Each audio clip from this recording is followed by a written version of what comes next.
Hey everybody, welcome to the relaunch of Shooting the Breeze over on the Schmoes of the North channel. I am none other than your friendly neighborhood soda and joined as always by my co-pilot on the show, Ben Rayner. How you doing? Good, excited to talk about today's topic. Yeah, exactly. And for that, we brought on two very special guests. We brought on none other than J. Scotty Sinclair and Aaron from over on Schmo Talks, right? That's the name of your show? Yeah, that works, sure. How you guys doing? Doing fantastic. I appreciate you guys having me back. This is definitely an exciting time. MCU is one of my favorite franchises, and it's been like a 2-year hiatus since we've been able to enjoy an MCU movie in the theaters. So, whatever you thought of the film, I'll be excited to like get into it. But it's just I'm super excited to even have a Marvel movie to discuss. Me too, and I can't wait to talk about how much I like it. What did you? So, Jay Scotty just gave his opinion. What was your guys' opinion of the movie after seeing it? Aaron? That's me? Okay, yeah. Well, anybody. Go ahead, Ben, go ahead. I liked it. It was very fun. It was more grounded than what we have been getting on the Disney Plus side. So I was all in on it. Scarlett Johansson owns this character right now. And great new character introductions by Florence Pugh and David Harbour. Can't really talk more about it. Oh yeah. Yeah. And what about you, Aaron? Yeah, I thought it was really good. You know, the MCU is such this weird thing where at this point there's so many self-contained projects that something that is really good, it falls to like middle of the pack at this point, and that's kind of what this film is for me. There's a lot about it that I enjoyed. I do think it is a really, really solid film, but when you compare it to other projects, for me, it falls middle of the pack, but that's not a diss when it comes to something like the MCU because it's still really enjoyable. I think its best aspect is its performances. I think whether the actor was given a lot to do, whereas we'll get into some of those characters had next to nothing to do, all the actors themselves brought good performances and gave what they could, and I think that is the best aspect of the film. Yeah, and for me, like I loved it to death. Like I'm in the same boat as Jay Scotty. Like it's one of my favorite franchises, and it was just great to have another one finally after 2 years. I walked out of this movie thinking like if I feel this way after my second viewing, it might end up in my top 5 all-time MCU movies. I loved it that much. I related to the story. I mean, the humor was spot on. Funny, the jokes hit when they needed to. Everybody did a great job. They perfectly cast the 4 leads. Florence Pugh, oh my god, I can't wait to see her continue as Black Widow, and I want her babies after seeing her in that. Like she just blew my mind. You and most guys out there, like she's absolutely perfect to take over the new role. Like I can't wait. And the jokes she did at the expense of all the others were great. Like making fun of the superhero landing, like that was the best. Such a poser, right? and then to find out that's where Black Widow gets the Infinity War vest is from her sister, and the little banter in the car. Like there's a lot of great callbacks and a lot of good, well written dialogue in this movie. Certainly. Yeah. And I was just kind of talking about how excited I was to talk about the film. But as far as my actual impressions go, I would probably agree with Aaron as far as it falling towards like the middle of the pack for me. And full transparency, I've only had the opportunity to see the film once. Just a little bit of a side tangent here. As far as the Disney Plus release model and like paying the $30, I just can't support it. I'm a single guy. I don't have a family. I understand why it makes sense for families. And I'm like fully bought on for Marvel for most things. Like they're getting my money 9 times out of 10. But I just can't do the Disney Plus release model. So I'm going to wait for my next opportunity to see it in theaters and support it that way. But my initial impression, the one thing that I've like repeatedly said coming out of the theaters, I think it is the strongest solo outing since Black Panther. Mm-hmm. Yeah, I would agree with that. It's definitely one of the better solo films, for sure. Yeah, and like I'm not talking like sequel to solo films, like you mean like when you compare Captain America and Thor and Iron Man, just their first movies. This is right up there with the better of them. Oh, of course, yeah. So, are you like talking Winter Soldier, or not that? Winter Soldier is not really like it's Captain America Winter Soldier, but is it really a solo movie? Because you have Falcon, you have Black Widow, right? Nick Fury. It's more of a solo movie than Civil War. Well, Civil War is Avengers 2.5. That's well known, but I don't know. I don't know. When it comes to solos, I would think the first of every, like the first ones, like the first Ant-Man, the first Iron Man. Yeah, like I would say one of the things that I like about this film is because I think you have the right train. If we're going to compare it to other stuff within the MCU, I think you have to compare it to other characters first. Yeah. And I understand that obviously this isn't literally an origin story, but it is kind of an origin story in that it's the first time you really get an establishment of Black Widow's background, whether it be from who influenced her before coming into the MCU, even not just her as well, but also an origin for her sister who's going to be carrying the mantle going forward. Right. And so one of the things I like is, and it's an issue I have with a lot of MCU films, Iron Man is one of my personal favorites. But Iron Man followed a very particular formula that after that, a number of films replicated and copied. A number of those origin films follow a very similar formula to how Iron Man kind of sets itself up. And this was an origin story that doesn't actually follow that formula. Again, maybe it's because it's a case of it's not literally starting a character from scratch. It's set dead center of the universe. It's a story that's being told between films. You don't have to establish her as a character, but I like that it does establish a series of characters, and it does have that origin story experience to it without falling into that formula that I think a number of films do. Because I would venture to say, like, Iron Man, Doctor Strange, Ant-Man, even Captain Marvel, and I like all those films to different varying degrees, but I think if you look at the plot structure of them, they follow a very similar type of vibe. That a lot of them have twist villains in them. A lot of them have the same structure of how they come into the power of what they're doing and how they act with their mentors, and it's a very structural thing that Marvel's used. So I liked having an origin and establishing characters without needing to go through that pattern again. I never noticed that before. Huh. Yeah, I think Thor to me is the most unique of them that follow that similar structure, but I don't like that movie very much, so it doesn't help neither here nor there. Huh. I put Black Widow on the same level I put Captain Marvel, and I quite like Captain Marvel quite a bit. So, yeah, I mean, I see it. Yeah. All right. I've heard.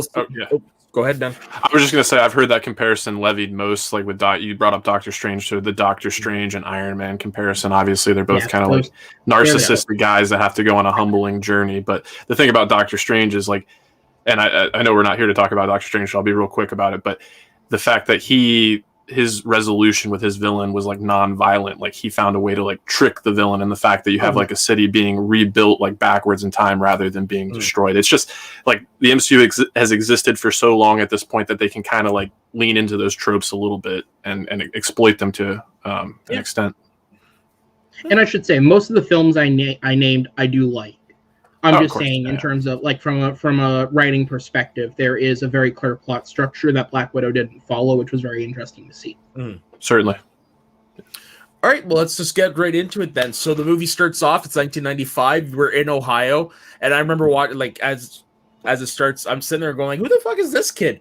And then all of a sudden Rachel Weisz walks up with the other one, and it's like, "Oh, okay, it's supposed to be Natasha Romanoff." I was like, "Okay, so this is where she comes from." So they do their little family stuff and what have you. They go inside. They're getting ready to sit for dinner, and then all of a sudden David Harbour comes in, and it's interesting seeing David Harbour look like a really big brutish accountant.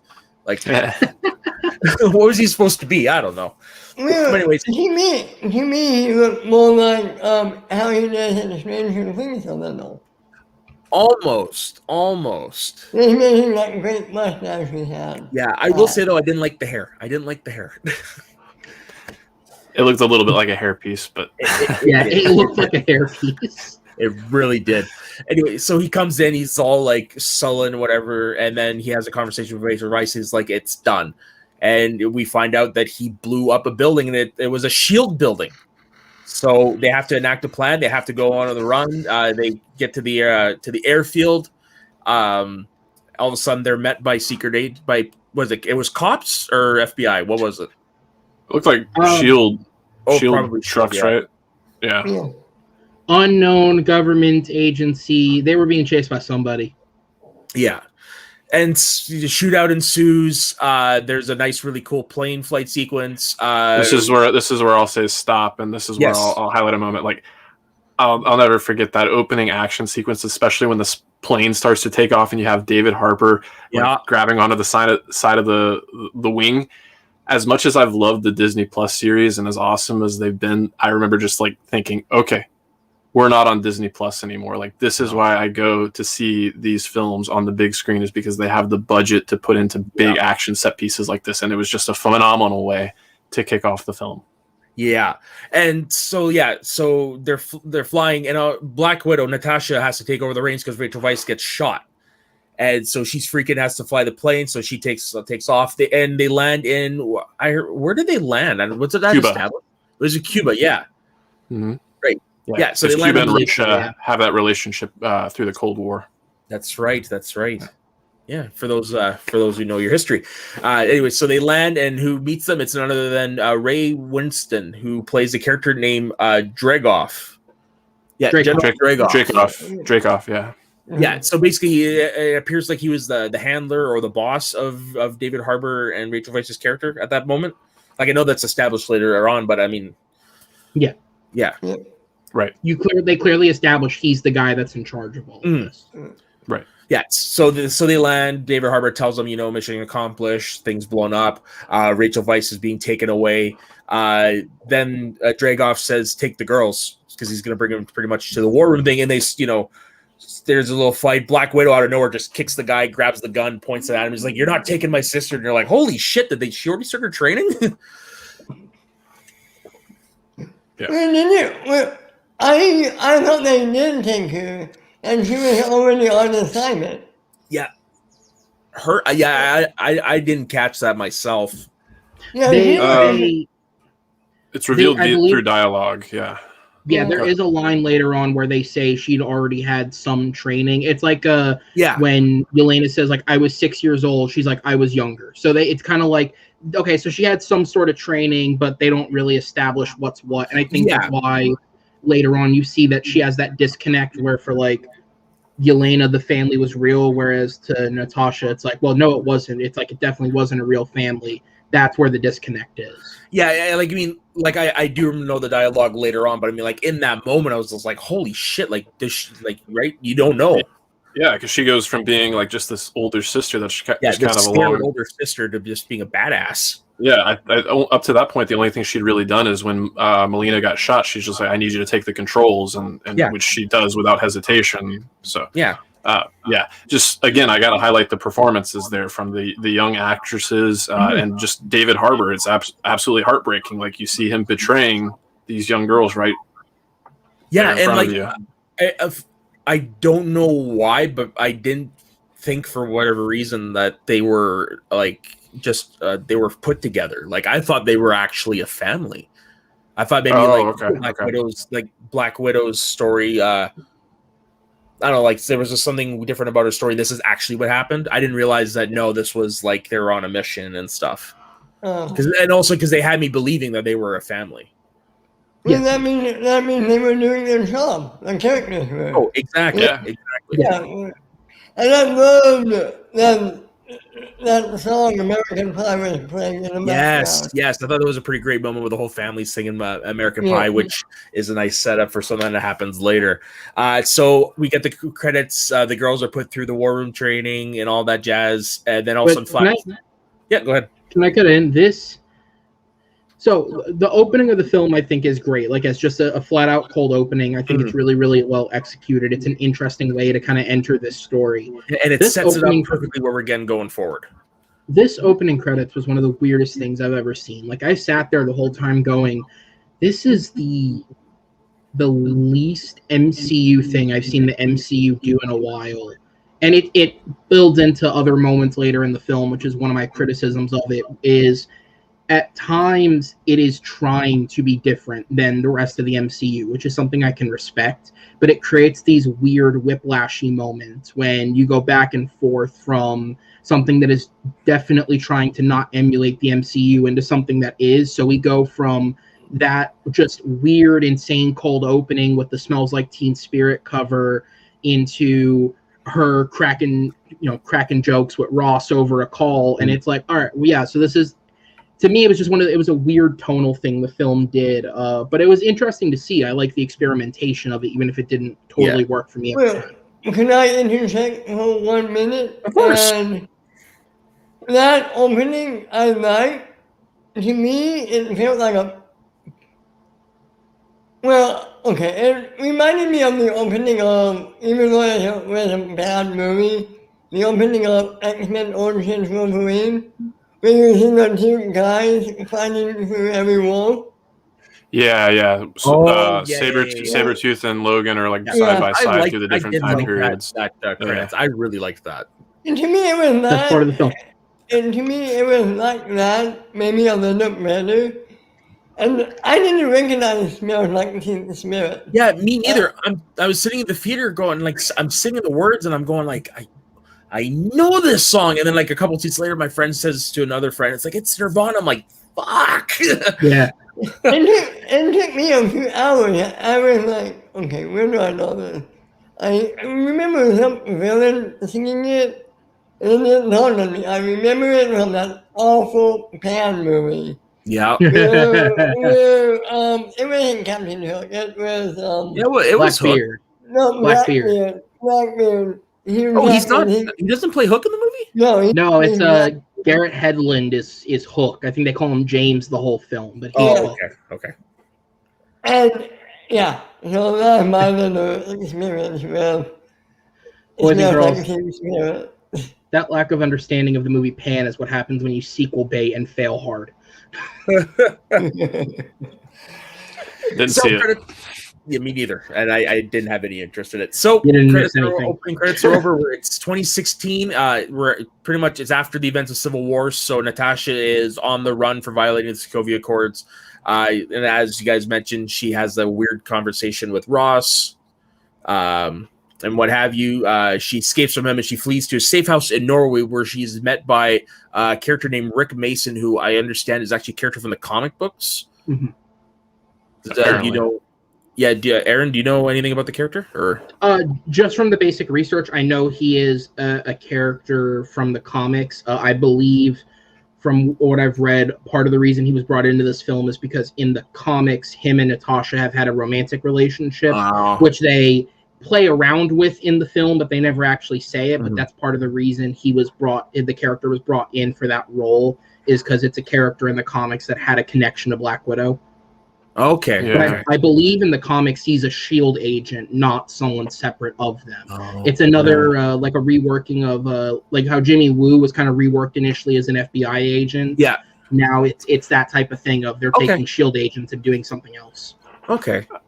I enjoyed the character, and I thought the performer, I want to say his name is O.T. Fagbangle, if I'm not mistaken, but I'm not super familiar with his work. But as much as I enjoyed the performance and the character, I do feel like this is one of the areas that the film kind of stumbled, because as much as he served that purpose to, give Natasha some levity and let us see that aspect of her character a little bit, outside of that scene where he got to interact with Yelena, and I know we're going to get to that later on, it's just he really felt kind of like tacked on and removed from the rest of the proceedings. And I would have liked a little more interconnectivity, give him one more scene with the family or something like that. His character was very much a Deus Ex Machina is what it was. The character needs some, boom, here he is. To me, this feels like a case of, because this script went through rewrites, and it's not something that's public, but I have a very good feeling it did go through rewrites, because for the longest time, Jock Schaefer, who is also now Emmy nominated as the lead writer on WandaVision, was given screenplay credit, but in the final film, she was reduced down to story credit, and it was another person that was given screenplay. So that means that this story did go through rewrites. In the cast list, he's fourth billed, and he's only in like 3 or 4 scenes.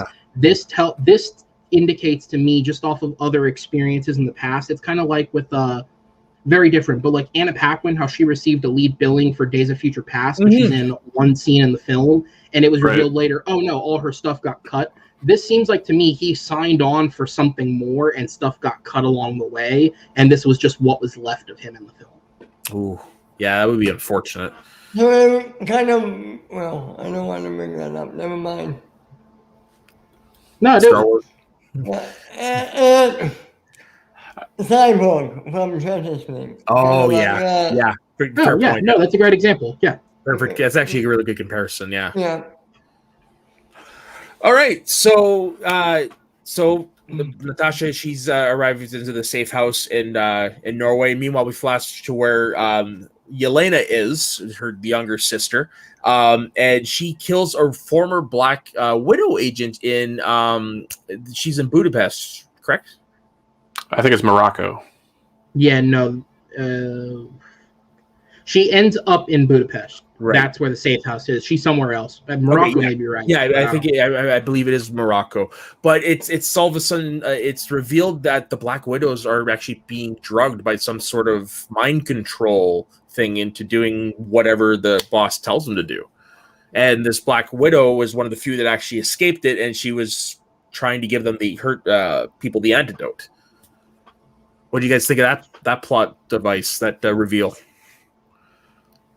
After you, Evan. After you. I was just gonna say it's a MacGuffin. It's essentially a MacGuffin. If Rick Mason's a Deus Ex Machina, then this whole thing is the MacGuffin of the film.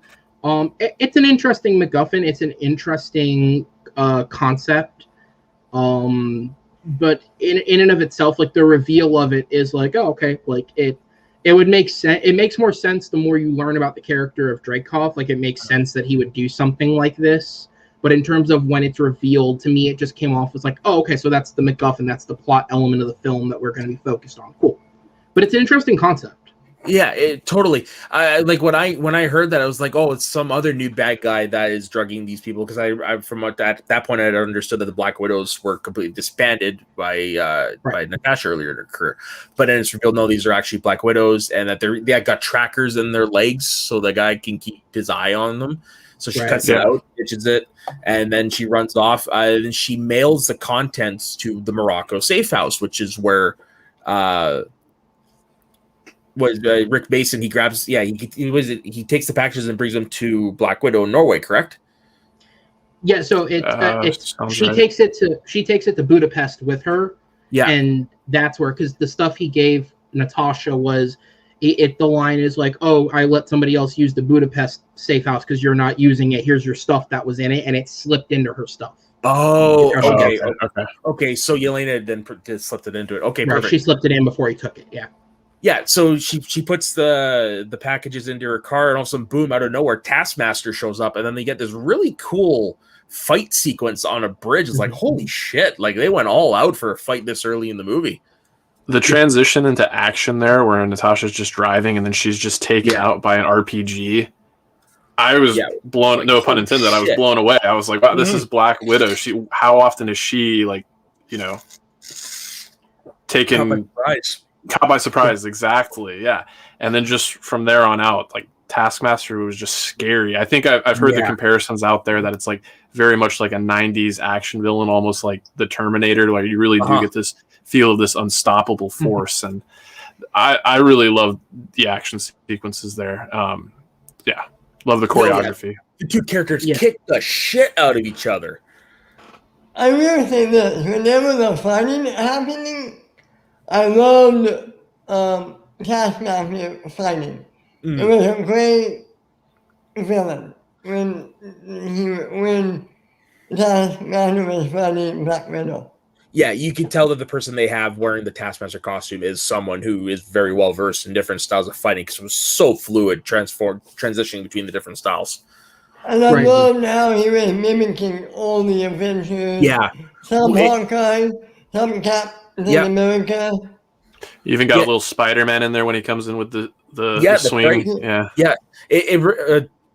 Taskmaster reminds me of the original version, the comic book version of Prometheus from DC, because that's what he does. He downloads the information and he gets his fighting style.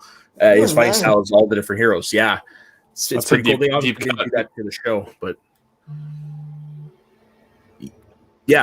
the fight sequence, like, there's some kicks in here that you're thinking like, holy shit, there's no way she can get up and walk from here. Like, they really kick the crap out of each other. Yeah. And then Black Widow manages to escape by falling into the river. Taskmaster loses sight of her. She swims on the shore and goes like, "What the hell is this?" And then next thing you know, she's in Budapest. And Budapest. It's Budapest. I believe the Hungarian pronunciation is Budapest. Yeah. Yeah. I want to say before you move on, right before that action scene, which it's what you talked about. I thought the transition of going from the calmness into the action was great. One of the things I love in these films is at times there can be a real attention to detail on things that you wouldn't think about. And as somebody, obviously, I'm a little bit younger than a lot of the guys I do this stuff with online. So as somebody who in 2016 was at that point still a kid who would just listen to whatever radio station his mom had on in the car, them just having that Sia song play in the background, which I think statistically was one of the highest selling songs of 2016. So it was all over the radio. Like, it hit me. It wasn't even her conversation with Ross. It was when I heard that song where it hit me, right, this is technically a period piece now. Because it's a few years back. Things have clearly changed since then, but it's a few years back, and it's like it's a small little details. It's like, oh yeah, this isn't just modern day. This is a few years ago, and that was a really interesting detail that stood out to me. Where I was like, wow, that's cool. I wouldn't have thought about that. Yeah, me neither. I did have a question real quick. I hope this is okay. Do you think this movie would have played better if it didn't come out after Civil War, but before Infinity War?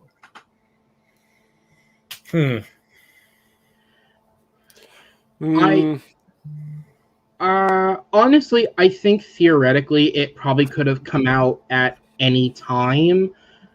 Because I think what this film does in terms of her, because for me at least, and obviously this is jumping forward, what this film solidifies by the end is the true importance that Natasha puts on family. So I think, it coming out after Endgame, which that's a film in which she speaks a lot about the familial connection she feels to the Avengers, and it's obviously why she sacrifices herself.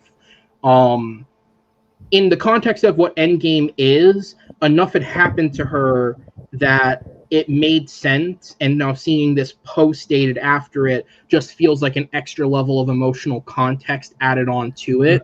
I think if it had come out at the time, that wouldn't have changed, because you would have seen the film having already seen these experiences she went through in the meantime.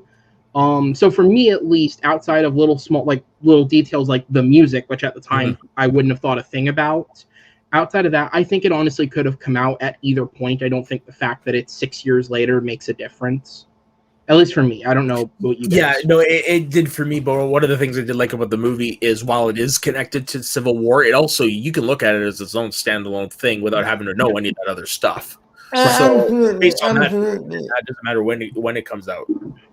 Can I just say, how much shit luck do you have to be on the run, having lost all your best friends, only to get dragged into a Russian spy plot? I mean, what kind of luck do you have to have as a human being for that to just, in a matter of days, turn around and be like, oh, really? Okay. Yeah, no kidding. Yeah. So anyways, so Natasha's on the beach. She looks at the package and she realizes that it comes from her sister, because her sister had ripped up the photo from the photo booth and she'd put it in. So she goes to Budapest and she runs into her sister Elena in the safe house, and holy crap, did they freaking go at it. Like, just sisters fight, but this is ridiculous.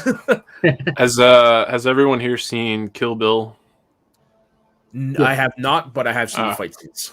Oh, okay. I was gonna say this fight between Yelena and Natasha in the safe house very much gave me vibes from the scene of Uma Thurman as Beatrix Kiddo versus Vivica A. Fox as Vernita. I'm gonna mess up her name, but she was the Copperhead, and basically they have this all-out fight in the kitchen, and it's all close quarters. And obviously, Tarantino has a flair for action, and the movie pays a lot of homage to kung fu. So the fact that I even want to make those comparisons speaks a lot to the level of action in that sequence. I loved it. It's one of my favorite action sequences in the film. Oh, definitely. It is easily one of the best, just because of what they were able to do in such close quarters like that. Right. And how they're able to utilize things like she freaking throws Yelena right up against the cupboard like it's nothing. Like, holy shit.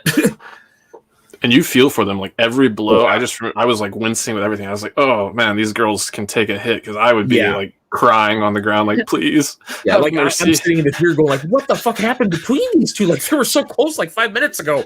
It gave me vibes of fighting. Actually gave me vibes of Neo and Agent Smith from. Okay. Yeah, that's a good comparison too. Yeah, for sure. Mm. Yeah, with like kung fu and like a lot of like the grabbing and reversals and stuff like that, for sure. Yeah, it was like choreography wise for me. It was like the Civil War fight between Cap, Bucky, and Iron Man in terms of the fluid and, like the complexity of the hand-to-hand combat. For me, it was some of the best we've seen since then. Just take all the utter bitter hatred out of it, right? What puts that scene over the top is the emotion attached to it, whereas this is just two people pissed off at each other really having a go at it. But yeah, it's so intricately choreographed. It's easily one of the best parts of the film. Yeah, totally. So they both end up calling a truce, and it's revealed that no, unfortunately, Dreykov is not dead, because Natasha had said that she had to kill him in order to defect to the United States and become an Avenger. So it's revealed that no, unfortunately, he is still alive, and the Red Room is still very much active. And not too long after, who comes back? Oh, well, actually, first they're attacked by other Black Widows, and then all of a sudden, boom, Taskmaster's there too. And they do another whole freaking sequence, and this one involves a car chase where, in the real world, the ending of that car chase, nobody would walk out of, let alone just walk out with a freaking cut. Like, come on. Like, down the stairs, right into the subway. Like, it's a comic book movie. What do you expect? No, I know. But some of them, but there are just some things that, like, even that, you're like, you know, maybe comic book, but even that could kill a person. Yeah, you always got to go in with a suspension of disbelief, but the thing with that sequence with Taskmaster in the tank that I have like thought since I first saw the beginnings of the sequence in the trailer is I really hope nobody was just like enjoying their lunch like in one of those parked cars on the side of the road, because those things just get demolished. Yeah, no kidding. Jesus. I was gonna say there's a lot, actually funny enough, especially in Civil War, right before this happens, there's a lot of focus on accidental civilian casualty. Meanwhile, Taskmaster's just strolling a tank through the streets, just murdering people. Right. He's not even trying, really. Like, that's just death on impact. Yeah. So Taskmaster ends up chasing them through the subway. Yelena's wound is dripping all over the ground. Taskmaster follows the blood trail and leads him down into a sewer. But what we soon find out is no, actually, Yelena and Natasha, they're actually up in the ducting vent, and Natasha reveals that her and Hawkeye spent, what was it, like 3 days, she said, hiding out up there. It's like, holy shit. Yeah. Now you know why they're so close. Yeah, no kidding, eh? I would like to see in a movie or flashback somewhere or episode of what exactly happened in Budapest between those two. I know we do find out later on what happens. Yeah. But before we get into that, the only comparison we can really make is that line in the Avengers where it's Clint and Natasha boxed in behind like a road barricade or something like that, and it's like, this reminds me of Budapest. You and I remember Budapest very differently, so what exactly happened in Budapest? Yeah, exactly. And then like I said, later on we do find out. So what happens? So they escape from there, and then they meet up once again with Mason, who gives them a helicopter because they realize there's only one person that can help us out with this. So they go to where is the prison? I felt like it was Siberia. Did they actually say where it was? Ooh, I don't remember that one, but Siberia seems like a good guess. I believe it is Siberia, Yeah, so they travel to Siberia, where we run into none other than David Harbour again, who has been thrown in jail, completely covered in tats, sitting there doing the arm wrestling thing, telling stories about his glory days, about fighting Captain America, and you're like, That's number one. It's the introduction of the character there gives us that great reoccurring joke about whether or not he really fought Captain America, because was it 83, 84? Yeah. But then the guy that asks it, the way that wrist snaps. Just snaps his arm. You're like, I hate to keep bringing up other movies, but like in film discussion, it's a common thing to do. Has anybody seen the version of The Fly starring Jeff Goldblum? No. No. I don't like where this is going either. But no. There's an arm wrestling scene in that, and this is probably the closest like gross out arm wrestling scene we've gotten since that film. I'll just say. Yeah, I I think agree. it's topical. I It agree. looked like Conor McGregor's broken ankle from this weekend. Oh. Yeah, that was not pretty at all. Ugh. Yeah, but anyway, so there's Watching that thing snap was like, oh. I think Anderson Silva's is probably still the worst one though, because it was just like just rubber. Yeah. So, anyways, back to the movie. So their page, what is Red Guardian? Red Guardian's paged over the intercom saying, "Yeah, come over to see us. We got something for you." He's given a package, and inside the package, there's an earpiece. And it's revealed that, there's a rescue attempt. So Black Widow and Yelena are giving him instructions on how to escape from the jail. A riot happens. And all of a sudden, of course, all hell breaks loose. We get another great fight action sequence, like with an avalanche and more helicopters. And you're like, holy shit. It was great, but wow, was it visually like... Yeah. I was going to say, I do like the it's like a trailer deception thing. I do like how in the trailers they went around not showing anything of the third act by almost pitching this like it was the third act fight. Yeah. When it showed up, I was like, oh shit! So they actually went without showing any of the third act in the trailers. If I remember correctly, I believe the furthest in the film they actually showed something was them on the farm. Yeah. So they don't show any of the real Red Room in the trailers outside of that one room with the agents doing that turn. So it's like, that's actually rather impressive that they, for over a year's worth of marketing, they didn't give any of it away. Mm-hmm. I almost have to respect the self-restraint of it. But yeah, this was like visual diarrhea in the best way possible. Oh, for sure. It was just fucking, there's a riot. There's David Harbour doing his thing. There's Black Widow kicking his ass. There was a mountain crumbling in the background for fun. It's like, okay. This would be a cool way to die. Action using the sniper rifle. And, it's a good line. Yeah. Felt a little bit like Inception a little bit. And from what I know from filmmaking, like filming in like snow sequences is incredibly difficult. Mm-hmm. And just like talking about like the visuals there, just to get something so stylistically different from everything else we've seen in the MCU, I'm kind of surprised we haven't had like it. I guess in Civil War you kind of had a little bit of an icy background, but to have one like where you're just like looking out these like white vistas for the most part, really cool. Age of Ultron also kind of had that at the beginning as well.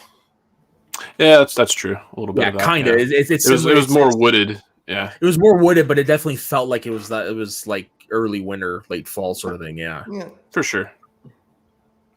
Yeah. So, anyways, they managed to rescue Red Guardian. I'm pretty sure everybody else died in that damn thing because the avalanche just completely covered the prison. Oh yeah. I was just saying they're dead. Oh yeah. Real quick about Red Guardian. I don't know from the comics.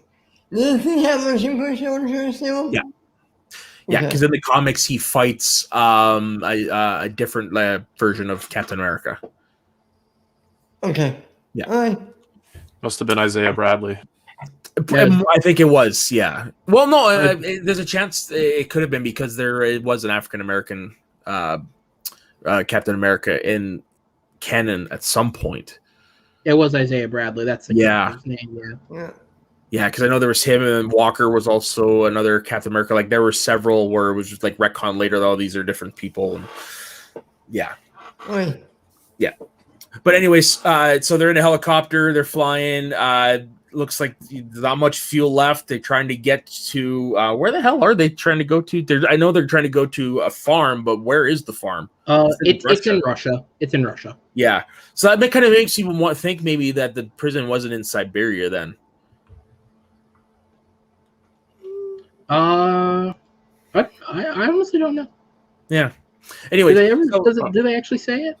No, I don't think they do. But anyways, there's a nice little joke that happens here where it's like, do we have enough gas to get there? And David Harbour's like, oh yeah, you got plenty of gas. And then all of a sudden the next shot is the helicopter is crashing on the ground.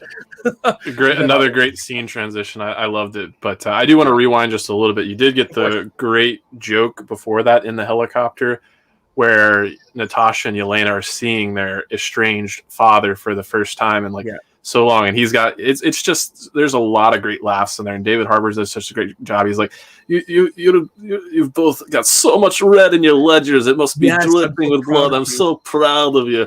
And then of course the joke about, what, are you on your period? It's like, I don't get my period. I had a hysterectomy. I don't have any like reproductive organs, but thanks. And and can I say that was a great way to turn around after, because if I'm being honest, there was that controversy with Age of Ultron about that scene that had all that dialogue referencing the hysterectomy. Because someone like that is really a monster sort of thing. Yeah.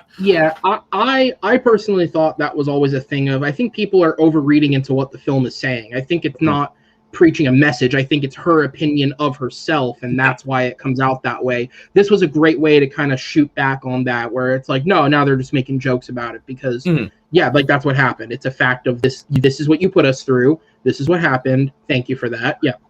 And like jokes like that, this is one of the rare instances where you can get away with that because it is part already of the character's backstory. It's already been established, and this is the person that did it to them, so of course they're going to shove it right back in his face every time.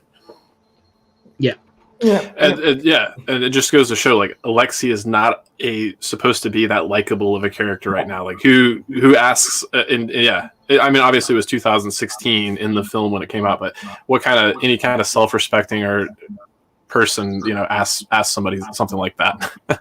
Yeah, right. It's a really bizarre character, but even then, you feel like he's a character you can like. He's a dumbass.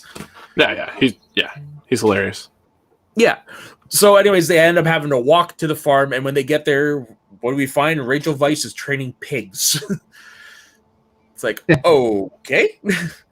So there's a nice little lovely reunion. They go inside. They sit down for family dinner, and Alexei's playing it off as if nothing has changed. Same with Milena, Rachel Weisz's character.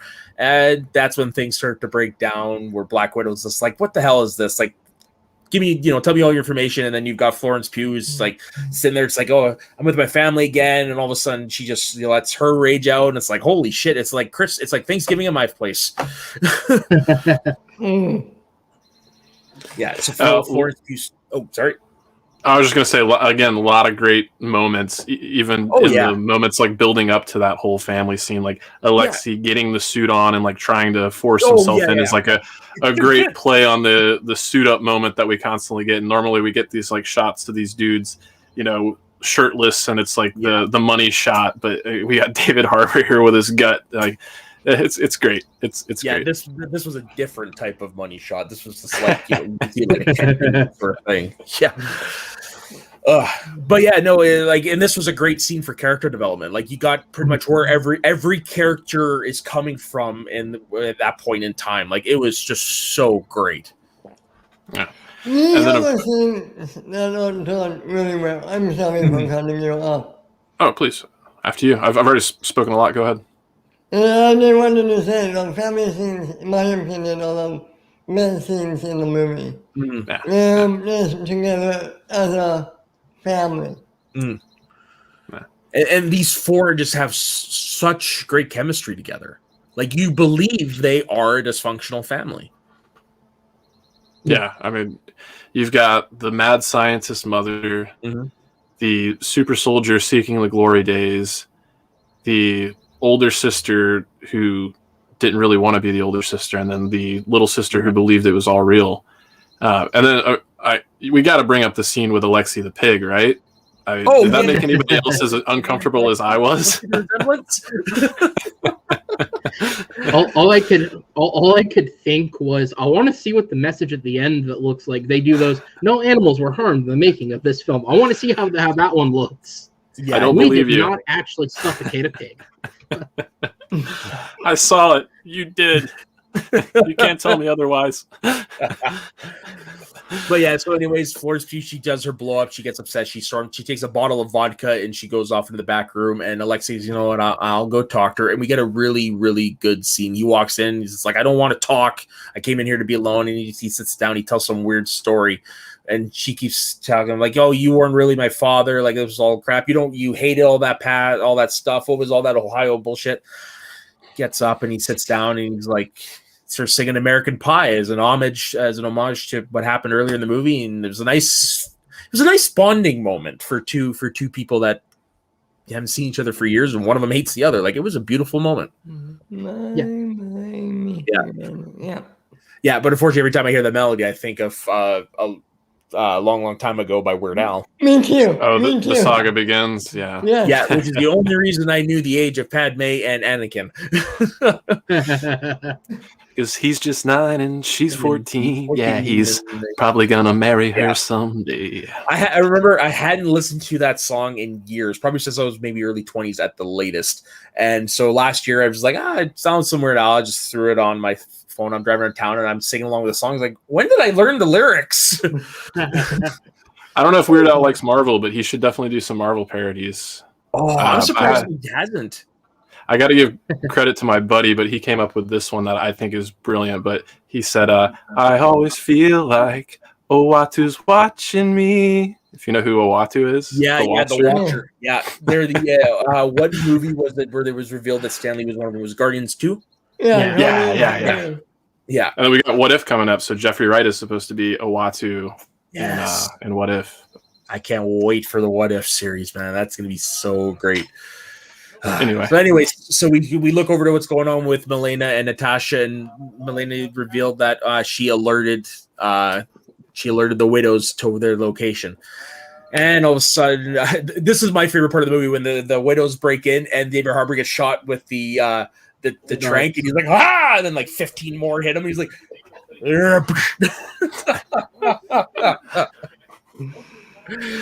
it's such a great comedy moment. Yeah, the comedic timing was perfect. Yeah. It's one of those gags where you've seen it 10 times over. I mean, I was talking with you guys before we went live. I saw the Hitman's Bodyguard sequel today, and they do a gag with the darts and having to shoot more than one dart into somebody. But it's like, if it's done well, it can be done well multiple times and still have a laugh. And I think it was done really well in Black Widow. Yeah. Oh, totally. And then the next shot, we see they're all on the ship. Black Widow is knocked unconscious. Milena is as the co-pilot. Florence Pugh's also unconscious, I believe. And Alexei's the only one that wakes up. It's like we come back into the room and see Florence or Yelena on the ground unconscious. We didn't see her get knocked out. Yeah. Okay. But yeah, no, I mean, on the ship, it's just Alexei that's awake, right? Yeah, he wakes up. Yeah. Right. Yeah, and then he has a scene where he's confronting me, like, "How could you? What are you doing? Like, these are girls, what have you?" They go to the red room. The prisoners are taken in one direction. Milena goes to the other. She goes talks with Dreykov, and all of a sudden, something happens that doesn't quite feel right. And it's revealed that Milena is actually Black Widow, wearing the face technology as she first debuted in Winter Soldier. It was like, oh wow, that's pretty cool. So it's like, if she's here, then. And then also we get to the Black Widow's cell, and it's David Harbour. He's pounding on the thing, and it's revealed that no, it's actually Milena in there. Before we get the revelation that it's Milena in there is when he does that little speech of his, how he feels bad for everything that happened, right? Right, yeah. Yeah. Does anyone remember exactly how it went? Oh, no, but... Well, no, not exactly, but remember what he said in the thing, because I don't. It was like it's just him apologizing for it was mostly about him apologizing for essentially the contempt he showed because they both Yelena and Natasha to an extent confused his contempt for the mission and the fact that he wanted to be this glorious Red Guardian, but he was stuck doing intel in Ohio.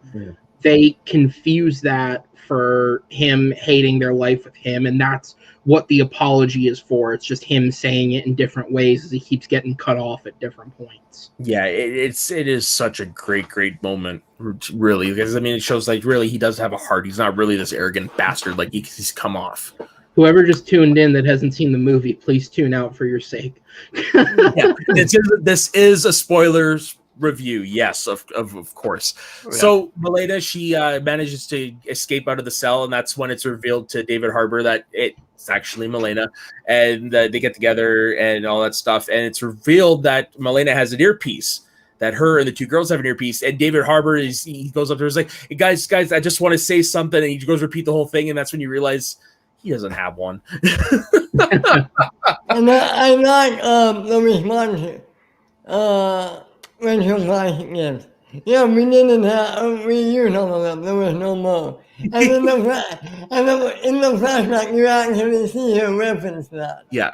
Oh, so good. Yeah, that's what I like. As the story's events are progressing, you get the flashback to the time between Milena announces that she's called the widows and when they get taken, and it's revealed that they're forming this plan exactly as this going along, which I thought was really, really cool.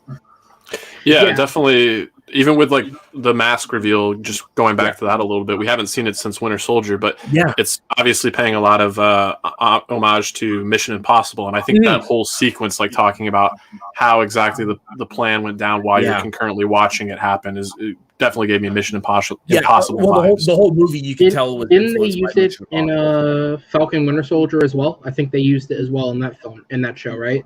It was Sharon Carter used it to get into New York. Yeah. What was it?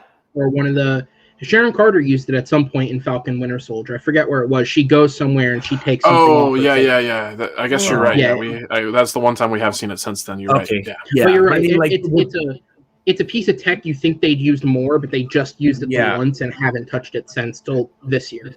Yeah, well, I think that's why it probably the reveal hit harder is because it is something you associate with Black Widow. Absolutely. Because I honestly didn't remember that Sharon used it. It's something, let's be honest here, it's something you would expect in a Mission Impossible movie, not an MCU movie. Mm-hmm. Yeah, exactly. Well, like I said, this movie, you could tell it took a lot of cues from Mission Impossible. And I thought I think it did a good job of what they did. Yeah, absolutely. It got me. I had no idea. Okay, so remind me what happens after this, after it's revealed with the whole earpiece thing and everybody gets out and they're revealing the plan. What happens after? Because anyone refresh remember what's the next secret event? So we go to the Red Room? Yeah, so it's the four of them are split up doing their separate things. Harbor is with but before that, even before they all split up and start doing their jobs, that's when we get the Taskmaster reveal. Because we get that reveal before Taskmaster goes after Harbor. That reminds me, did you figure that out earlier in the movie? That who Taskmaster was? As soon as they showed the sequence where Natasha was like in the car contemplating whether or not to pull the trigger, I knew who Taskmaster was. Yeah, me too. I knew right away. Yeah. Which is, as much as I like the movie, I do think that's just one of the areas it flounders a little bit. It's not that it shouldn't have been that character. I'm not beholden to the comics in any way. I just think the reveal could have packed a lot more of a punch. And we talk about like mind control being the MacGuffin of this film. It works for this film, but just when it comes to mind control, I'm not a fan when characters lose agency, and we've already seen it with like the Winter Soldier. So I would have liked the reveal that maybe like the mind control was not as effective as we were led to believe. So then it gives characters like Yelena a little more culpability to the things they had done previously. Like that just would have packed a little bit more of a punch me, as well as Taskmaster would have like left the door open. Well, we'll get into where Taskmaster winds up down the road. I guess I look at it from a different perspective. To me, you're right. The reveal was predictable at that point, where it's like they put so much emphasis on her dialogue into the guilt of killing her daughter that it's like, okay, so the daughter's clearly going to be alive. All the way back in the first Avengers during the interrogation scene with Loki. Which can I say that is a great piece of like callback writing. For sure. That's the moment where you go, okay, Feige really does think ahead this far. Like it seems insane when he says like, I have 10 years worth of plans. No, he might actually, because it's one of those things where like I've seen Avengers numerous times. I've seen that scene numerous times. I would have never made that connection had somebody obviously it blew up after the fact. They're like, no, it's in there. It is said in the film. And it's like that's a really smart, very lo-fi way to set up and connect for the person who caught that initially. Like that's awesome. Good for you for catching that, because that's really cool. But for me, the Taskmaster twist didn't serve the character of Taskmaster very much. But for me, what it did was it because at that point we've entered the point where basically Taskmaster is not the main villain of this film. The main villain of this film is Dreykov. Taskmaster is the muscle for Dreykov. Yeah. For me, that reveal of it's a spoiler, so I can say it's his daughter. The reveal that it's his daughter that's alive all these years later, and that he's made her Taskmaster is what validified Dreykov as a villain, because it shows he's such a Weasley character that his grab for power is to such an extent that he would take his own daughter and turn her into that brainless weapon. It feels like Stryker in X2. Yeah, a little bit. It is, but I would say even, I don't know if worse is the word. I don't know. But yeah, you're right. It is very eminent to that same idea, right? Where it's like this person is such a monster that most people would think that if you believe your daughter is dead and they are alive, you would want to cherish that fact. He sees it as, no, I'm going to make you a weapon. And that is the moment where it's like, okay, no, he really is a monster of a human being. This isn't just some weasel dude that ended up with this power. He's a terrible guy. I'm not saying it's the best. It's still a very weak reveal, but that's how it hit me, at least, was, okay, this seems like it's more to serve his character than her character. Yeah. Which is why I think it pissed off a lot of people, because realistically, at the end of the day, Taskmaster is a very nothing villain. It's just a very cool bodysuit to fight against. Yeah, and then from what it's hinted at later, somebody who might turn the corner and work for potentially pretty much, yeah. If and then Olga Kurylenko becomes a better actress, maybe. Well, wasn't doing much for her to do in there, was there? No, that's exactly what she had one. She had one line, I think. Yeah. We need somebody who can do the stunts with the helmet off. Perfect. That was a little weird when I saw her name in the credits. I'm like, oh, the chick from Casino Royale's in here. That's revealed she's a daughter. I'm like, oh, that's interesting. Yeah. So anyway, we get that reveal, and then we go back to Alexei and Milena, and they have a fight with Taskmaster, who's left the room. She gets locked into the cell that they were in, and then those two go running off. We go back to Black Widow and Dreykov, and it's revealed that when she tries to kill him, she can't. Okay, can I say something? I hate this. It makes no sense to me whatsoever. I'm sorry. This is so stupid. I'll let you explain it, but I hate it. I'm sorry. Basically, he reveals that he has he was injected with something that causes his pheromones to be able to prevent Black Widows from killing him. And so she tries to kill him and shoot him, and like she physically can't because of the pheromones. It took a second for it to settle in, but I mean, it's like, okay, that's an interesting device. Very interesting. You mean it's stupid? Because I think you're right. I understand Ben's dislike of it, because like a number of things in this film at times, it does feel very Deus Ex Machina, like we need a reason for her not to be able to kill him yet. Oh, this works, sure. But it is an intriguing enough concept, and one of the things, and this plays into like what I said, where sometimes I don't think the tone quite sits right with this film. They establish very early on with the reference of showing her watching a Bond film that this movie is emulating a lot from those types of spy films. It's taking a lot from Bond in the way that it's shot. And this is actually a fact I found out after I saw the film, but I forgot to mention it earlier. But the opening scene with Yelena, where she's on that mission, that exact same location was actually used in one of the Bourne films. They shot at that same location in one of those. So it's emulating those types of spy films and its action and its concept and all that. But the tone of it doesn't feel like it's emulating a spy film. So when I hear a villain has created a pheromone that comes out through their body that causes people to not be able to attack them, I think Bond villain. But this doesn't feel like a Bond film, so that's maybe where the disconnect will be for some people, because it's a weird concept for the MCU, but it works for what it's shooting for. You say you think Bond villain. I think Kilgrave. And I know Jessica Jones is not canon. Oh, yeah. Kilgrave is a great... I've never seen the show, so I can't. I never saw it. I was just doing a little bit of research because I'm like, I wonder if pheromones actually has a connection to the actual Black Widow spider, and it does. The silk that they spin is impregnated with sex pheromones, which attracts the males, and that's when the ladies eat them. So the pheromones actually ties into the Black Widow. It actually fits. All right. And I believe I believe the thing It, that she agreed. like, It is on the goofy side, but when you look at it, like it's like okay, widows actually do stuff with pheromones. So hey, it's the equivalent of obviously very different things, but it's the equivalent of like Fast and Furious taking a rocket to space and Justin Lin being like, well, we did talk with rocket scientists to do it in the best way possible. It's still silly as hell, but yeah, it's sure you handled it as legit as you could. yeah, exactly. That's basically all you could ask for at that point. So what does Natasha do after she gets as much information? She calls another callback line. Thank you for your cooperation, and she breaks her nose, just bam, right on the desk. You're like, oh, severs the what is this? severs the nerve that the nerve. helps you smell. So with that, she just starts pummeling the crap out of Dreykov. And what does he do? He calls them the widows. And he tells them, you know, girls, you just kill her and make it painful. And he runs off, and just as they have the fight, and then all of a sudden Yelena shows up, and she's got the antidote.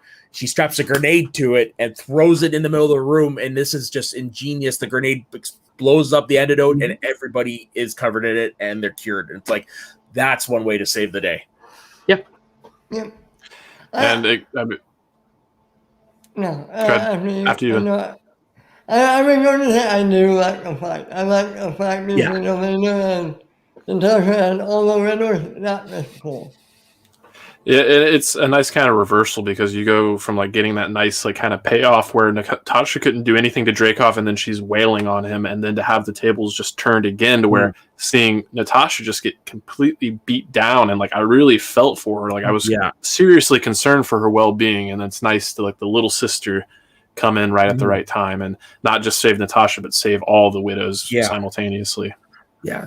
And one of the things that I do like, it's one of the details about this is people always make comments when you relate Black Widow to the Avengers of like the sliding power scale, basically, of like her power compared to the others. But this film does a good job of showing the power of the training the Red Room puts you through. Obviously, it counterbalances it with the inhumane treatment they treat these people, treat these girls with. But the counterbalance of when she fights Taskmaster or she fights Yelena, she's not necessarily getting her ass handed to her, but she's not as dominant as she would be against a room full of regular guys. But when you put her against 10 or 12 Black Widows, all of a sudden she goes from being the most dominant person to being weak, because now these are all nameless girls, but they went through the same training as her. And I like that they don't nerf these characters, whoever the hell they are, extra 1, 2, 3, 4, 5. They're all Black Widows. They all have the same training, the same skills, the same power set, theoretically. It's just now there's more of them. So, of course, she's going to be on the losing end of that battle. I like that they don't succumb to this idea of, well, she's the lead now, so she has to be the most powerful character. There are other ways of subverting that and going around it. So that's what I like about that scene in general, because it would have been very easy to angle that as all these widows come in and all of a sudden she has the willpower to beat them all. And it's like, no, she doesn't, because it's 12 of her fighting her. You're going to lose. Yeah, exactly. Like, never tell me the odds. So, yeah, the widows are released from the mind control. They say to Natasha in Russian, like, what are we going to do now? And Natasha responds in English, you're free to do whatever you want, pretty much. And then also she runs to the control desk, because part of Dreykov's plan was he had widows all over the world, and he was controlling it from this desk with his ring. Now, unbeknownst to us, while she was pummeling the shit out of Dreykov, she swiped his ring. So by doing that, she's able to shut down the entire widow, the widow network, which is like, all right on. That's over with. Dreykov tries to escape, but shit happens. His helicopter goes down. Boom, he dies in a fiery blaze. So Yelena is actually the one that like hops up on top of like his escape craft and fires the rocket into the exhaust, which I love that. I love the fact that Yelena is the one that gets the kill. You talk about like not letting the main character get the kill or whatever. And as much as I love that, I will say I kind of felt like they were setting up for a much cooler final like death scene for him, with the whole not being able to kill him. Like I was expecting like a Trinity from the Matrix, like dodge this. It's like, oh, you can't dodge this. Like you're done. Yeah, it definitely was interesting. Like Yelena's part of the scene where she's like, this really is a cool way to die, and she jumps out of the the helicopter, like that was better than how he died. Yeah, it was a great character moment for Yelena. I think the coolest part of his death is just you see the glasses kind of fly off into the foreground. Yeah, it was like that would have been a cool thing and to see in 3D, like if they had done it properly 3D while just right at your face. Yeah. Did anybody see the 3D print of this film? Because I didn't. So I don't know what it looks like. I watched it in 3D, but it's like every other 3D movie. It just okay. Like I mean, nothing noticeable. I don't like 3D. I'm sorry. I don't like 3D. The only reason I watch them in 3D is because I like to go see these movies opening night. So I'm like, well, that's a small price to pay to be able to go see it with my fellow nerds. Because there's probably less people in the 3D showing anyways at this point. Well, not in my hometown. It's usually full because it's only the 3D showings are usually pretty popular at my theater as well. Yeah. It's just not my preferred format either. And like from what I remember, like the better seated theaters were the 3D ones, so people would want to go see the movie in comfort, right? Sure enough. That's one way to get money out of you. Yeah, for sure. God, I miss those days. Yeah. So anyway, Natasha gets the 2 surviving files of the antidote and frees Taskmaster from the locked cell.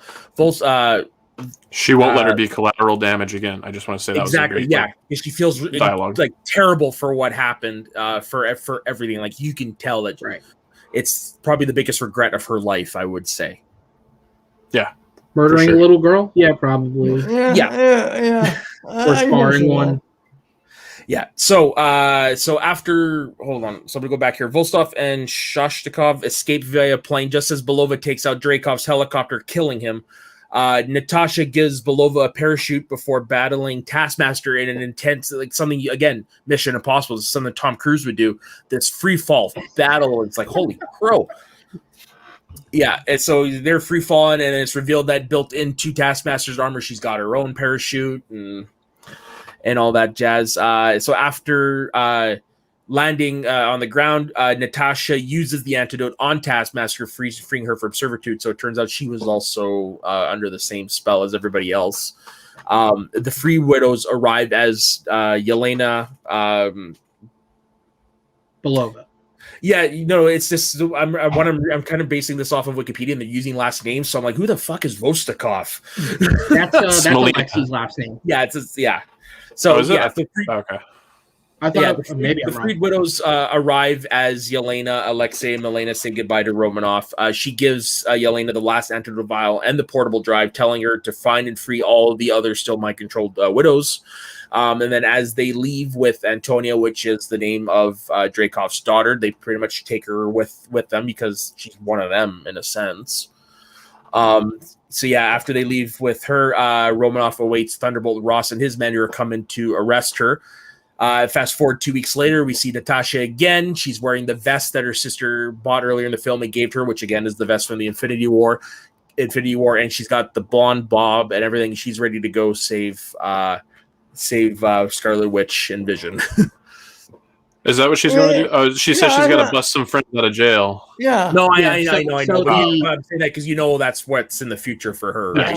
So basically, what it's establishing is that which I never knew this, but the scene in Civil War where you see her and Cap bust everybody out of the raft. Wait, was she actually in that? Lakes. Yeah, that's what it's implying. Yeah, because I remember retroactively. You don't see her, but it's implying that she was with him. Yes. Okay. Yeah, because I thought that line was like, okay, does she know Cap had already broken them out? Like that, it was kind of a little vague for me. Because there's a reference line earlier in the film. I forget when it is, but there's a reference line that at some point when it's secure, she wants to try and link up with Cap. So I'm assuming that's what it's implied that they're doing is that they're going to go break them out. Yeah, and then of course this is where it's revealed where the Quinjet comes from that they also see in Infinity War. It's because Sex Mason gets it. Yeah, Mason gets Sex Mason. I like that. That's actually good. To be fair, since the film was released, I've had 4 different friends text me because they know I'm the movie guy, and they're like, "Hey, what the fuck was that dude's name? Did they even say it?" Yeah, I didn't catch it in the movie. Yeah, I only knew who he was because, like, again, doing news research on this movie for a show all the time. Like, I just became familiar with the cast list of, like, who was in it. So I was like, okay, this guy from The Handmaid's Tale plays Rick Mason. Cool. Don't know what he's doing, but sure. That would explain why the Kind of Funny guys were calling him the Handmaid's Tale guy. Yeah, he's the only other I've big never seen project the he show. has. The only other big project he has to his name is Handmaid's Tale. Okay, yeah, I've never seen the show. Which actually recently Emmy nominated he was. So. Oh, well, congratulations to him. Right on. That's good to hear. So anyways, yeah, so that's how the movie ends. We get into our credits, and then boom, we go to a post-credit scene, which is set after the events of Endgame. Do you think Yelena was one of the blipped? In my own personal headcanon, I like to think that she was. Yeah. That just made Natasha's sacrifice that much more poignant. She was doing it for her little sister. Yeah, and that would probably explain how she doesn't know that Hawkeye didn't actually kill her sister and stuff. Yeah. Yeah, fair point. Yeah. Wow. But yeah, so it's revealed that she moved on with life. She's finally got her dog. She goes to the grave of Natasha, which, from what I found out, is in Ohio. Oh wow! It was revealed in Ohio. Nice. Yeah, so I thought that was kind of nice. Yeah. So as she's at the gravestone mourning the loss of her sister, who she just a couple years prior just gotten back, who walks up another than Julia Louis-Dreyfus as Contessa Valentina Allegra de Fontaine, who was originally supposed to be introduced in the MCU in this movie, but because of COVID and stuff got shuffled. She was introduced in Captain America: The Winter Soldier. And in the comic books, her name is Madam Hydra. To be fair, I just want to say real quick, I think it worked better this way. I don't think it would have worked as well if this came before Falcon and Winter for me.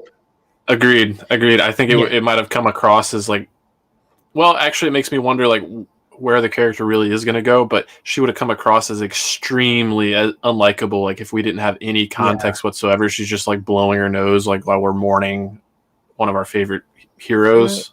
I honestly think she's going to be part of the big bad group of the future of the MCU. I really do. And I'm all here for Julia Louis-Dreyfus as a freaking villain. Oh, come on. Yeah. See, for me, I agree with you guys. I think it ended up working out better the other way around, because unless this scene was edited in some way and there was more to it we didn't get, like cutting out an introduction, the scene doesn't actually introduce the character. And I think for such a weird, like it's a character that's playing on quirks. So for a character like that, kind of like what you said, I think it would have come off in a worse way if this was the first appearance we get. Whereas I think it worked a lot better in The Falcon and the Winter Soldier. Also, and this is maybe just a me thing, but one of the things I've noticed with Disney Plus is their credits are, like in the end credits, are established with a space for every single actor no matter what. Yeah. So if an actor doesn't appear in an episode, they just leave a part of it blank and then move on to the next one. But the designed piece around it still sits. For Falcon and the Winter Soldier, by like episode 3, every other character has been introduced except for her. So at least for me, watching and paying attention to something like that, I just was aware, okay, there is a character that's not in play yet that we are waiting on. And I think that made her introduction that much bigger, because it's like, oh, fuck, okay, now I understand what they're doing with it. Whereas this, I think most people would have spent, this scene is so short, most people would have spent it going, is that Julia Louis-Dreyfus? Like, where do I know her from? She looks familiar. So I think it ended up working out for the better naturally, I do believe. Yeah, I do think there's possibly a lot of introduction exposition that was originally in this, and they was cut out because of Winter Soldier appearing before. But it's also hinted at that Yelena works for her. I don't know if you guys caught that. Like, no, she does work for her. Yeah, she says this. You're supposed to let me have this time off or something like that. Yeah. And then this is when she gives her next assignment, which is to kill the person who killed your sister, which is none other than Hawkeye, which sets up, and I read afterwards was confirmed that Florence Pugh as Yelena is going to be in Hawkeye, the miniseries. So, boom, there we go. End of movie, man. That's an awesome film. Honestly, I'm going to go rewatch it after we're off of here. Nice. Yeah. So I can't wait to see it myself. Yeah, me neither. So, in your you guys did say where it would fall into your favorite MCU movies, like in the middle. So, what would you put the movie ahead of it, and what would you put right underneath it? Good question. So I can answer it if you need time to think. Sure. So I'm a real nerd. So because in my actual life I'm like the movie person for people I'm friends with in real life. I've just gotten used to over the years. I score everything, and with certain things, I keep ranked lists. So I actually I have an offhand, MCU ranking, but I just haven't updated it since Black Widow. But go ahead. I have an offhand of where it falls. For me, out of 10, I gave the film an 8.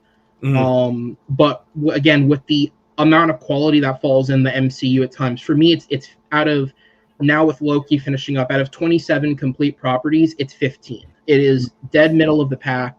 I think it is a very good film. Like I said, for me, it does have some issues. I think at time its tone is very off and a little just off at times. That'd be the word to describe it.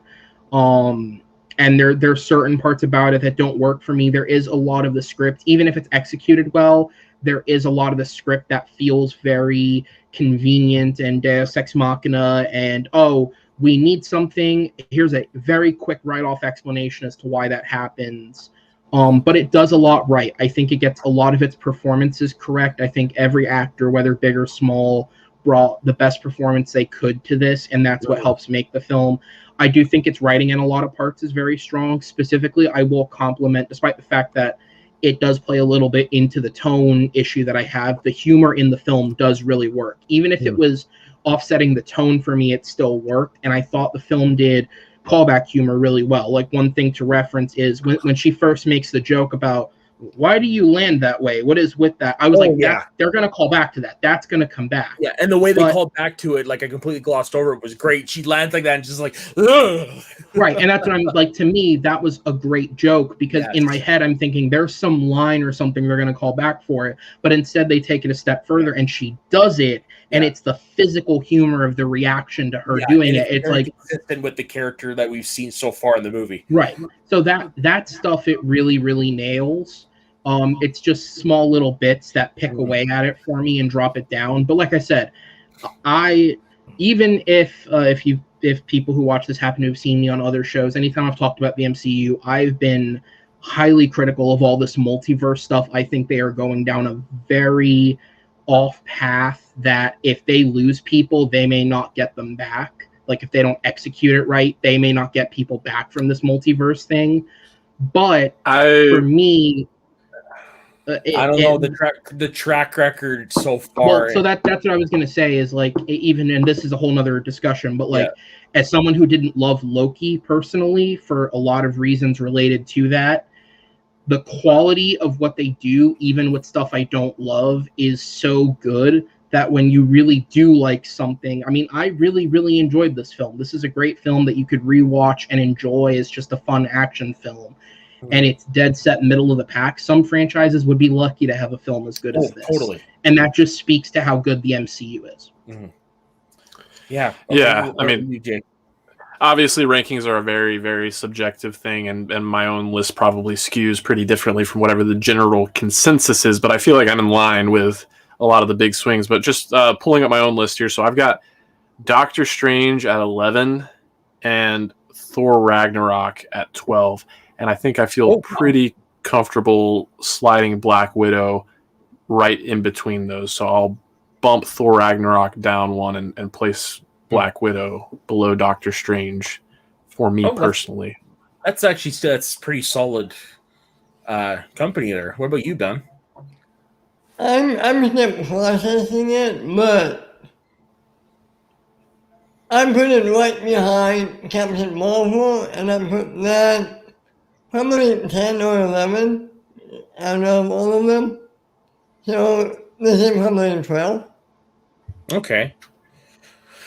Yeah, for me, like I said, if when I rewatch it, if I feel the same after the fact, it'll be in the top 5. So right now, I'm just going to slot it in at number 6. So like now currently number 5 is Thor Ragnarok, and number 7 is Guardians of the Galaxy Volume 1. So for me, it actually fits right in there because it's a completely different story. You can look at it as a self-contained story. You don't need a lot of context from the other movies to watch it. For me, the chemistry between the 4 actors was amazing. Like you felt like they were a dysfunctional family, like I said earlier. it's just the dynamic and the dialogue and the way the actors were able to make it work. Like it hit me in the right spot. Possibly it was also the fact that I was in the theater for the first time in months that might have played into it. So that's why I'm reserving my judgment to see after a second viewing. But for right now, I'm just going to put it in that number 6 spot just to keep it safe because it is in the top 10 for sure. I just want me to determine if it's going to hit my top 5. Nice. And somebody said it earlier on, but I like every single MCU film. So even like looking at my bottom 3 are Incredible Hulk, Iron Man 3, and The Dark World. I like every single one of those movies. I would happily put on any one of those movies right now and watch it from beginning to end and have a great time with it. So, really the only argument is Thor: The Dark World. You could say it's a little boring, but even then, like it's still like a top of franchise movie for any other franchise. Right.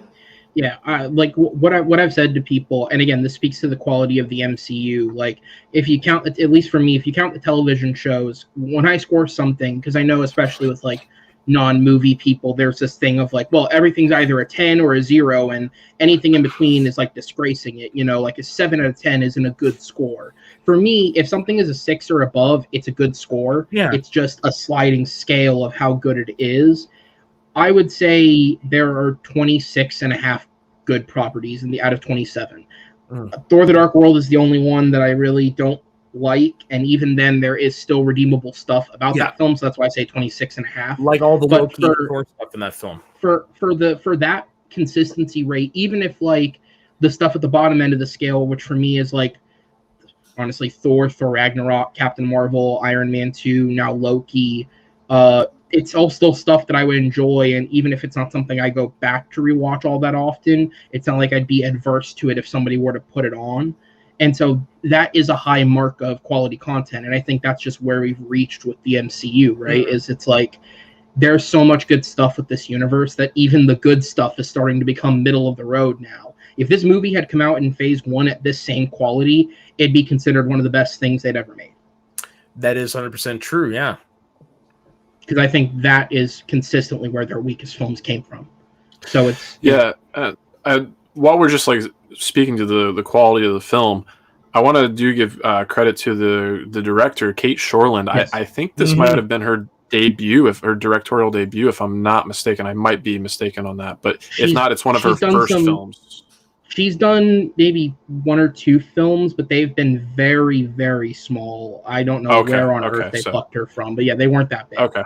So definitely her first big blockbuster, and just very deftly handled from the action to the comedic timing, just a very cohesive whole and very fitting within this stellar assembly of movies that we got. So. Mm-hmm. She definitely did a great job of the movie. Yeah. All right. Well, thank you guys very much for joining us on this review. It has been fun. Just a little bit of an announcement beforehand. We're changing the format of what Shooting the Breeze used to be. Before, we would let the guests bring in the topic, but now we're actually going to leave it to the fans and all that stuff. So what we're going to do is, starting today, we're going to put a post in our Shooting the Breeze Facebook group that we have, asking for suggestions of what people want us to cover. And so we've actually got a topic next week in mind. Ben, do you want to tell them what the topic is we're going to do next week? Sure. It's going on, continuing this MCU talk, we're ranking the MCU movies. Yeah, so we're gonna do. You want to do it like a tier? We're gonna do it like a tier ranking, correct? Yeah, correct. And I was just looking up the thing beforehand, and I think I found a good one.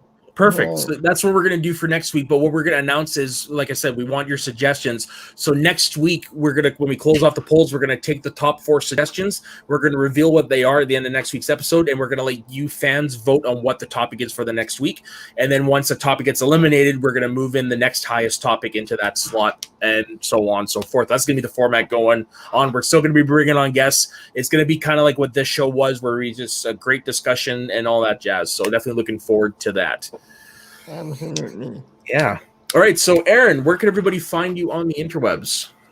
Yeah, absolutely. Thank you guys for having me on again. I appreciate it. I like talking, so anytime I get a chance to do that, it's fun.